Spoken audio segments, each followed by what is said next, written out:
প্রশ্নটা হচ্ছে বাংলা বিষয়ের প্রশ্ন। দেখো সঠিক উত্তরের মাথায় টিক চিহ্ন দাও। রামের গায়ে আছে লাল শাল। খ শিল পরার সময় টুপটাপ শব্দ হয়। গ শাল মুড়ি দিয়ে শুয়ে আছে কানাই। মাছ পান করি হলো জলচর প্রাণী। আশা দাদা ঢাকা থেকে এলো। বন্ধনীর মধ্যে থেকে শব্দ নিয়ে পূরণ করো। ছাতা, তাপ, রোদ, গরম, ঘাম।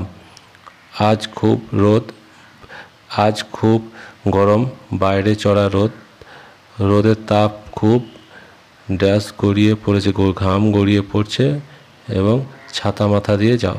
তারপর বাম দিকের সঙ্গে ডান দিকে মেলাতে বলেছে। আমি আসি, বাঁশি বাজছে, আম পাকে, রমা আঁকে, আর তুমি এসো। তারপর বর্ণগুলি সাজিয়ে লেখো। এটা হবে তা সজারু, তারপর খ হবে গামছা, গ হবে বাগান, ঘ হবে পোশাক, গ হবে দরজা, ইঙ্গ। মাছের হচ্ছে বৈশিষ্ট্য অনুসারে পাখির নাম লেখো। বকম বকম ডাকে, দানা খুঁটে খায়, পাখির নাম পায়রা। নোংরা পরিষ্কার করে ঝাড়ুদার পাখি কাক। গ মাথায় ঝুঁটি, বড় বড় লেজ, রঙিন পাখা, পাখির নাম ময়ূর। গাছের গুঁড়ি থেকে ঠক ঠক করে যে সে হচ্ছে মাছরাঙা বা কাঠঠোকরা। ফুরুত ফুরুত করে ছোট ঘুলগুলিতে বাস করে চড়ুই। তারপর 6 দাগের প্রশ্ন দেওয়া হয়েছে 1 নম্বর করে। রাম বনে কী পড়ে? হাঁসগুলি কোথায় কোলাহল করে? রাম বনে ফুল পড়ে, হাঁসগুলি জলে কোলাহল করে। কুল গাছে কে বাসা করে? দিনু কী পাখি পোষে? আর বৈশাখ মাসে ছোট নদীতে কতটুকু জল থাকে? সোয়ানের অঙ্ক বিষয়ের প্রশ্ন।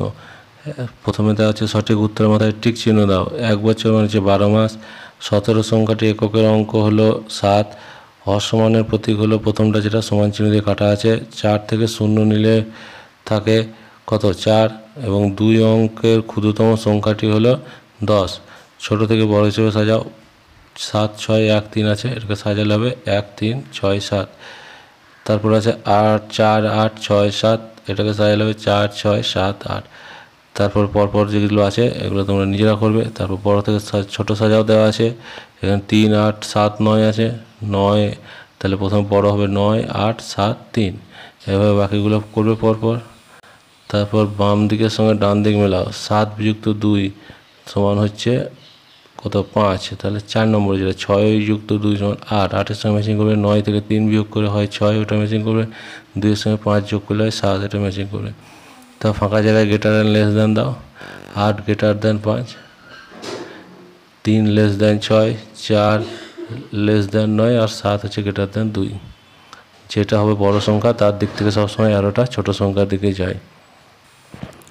তারপর নিচের সমস্যার সমাধান করো। একটি পুকুরে 6টি হাঁস খেলা করছিল। পুকুরে আরও 0টি হাঁস এলো। কয়টি হাঁস হলো এটা করে নেবে। তারপর দীপার কাছে 8টি কলা আছে, 6টি কলা আছে, দুজনে মোট কত? 8 আর 6 যোগ করে নেবে। তারপর মেপে গাছে 7টি মেপে ছিল, বড় গাছে 7টি মেপে পড়ে গেল, এখন কয়টি হলো? তো 7 থেকে 7 বিয়োগ করতে হবে, 0টি হলো। এইভাবে তোমরা করবে।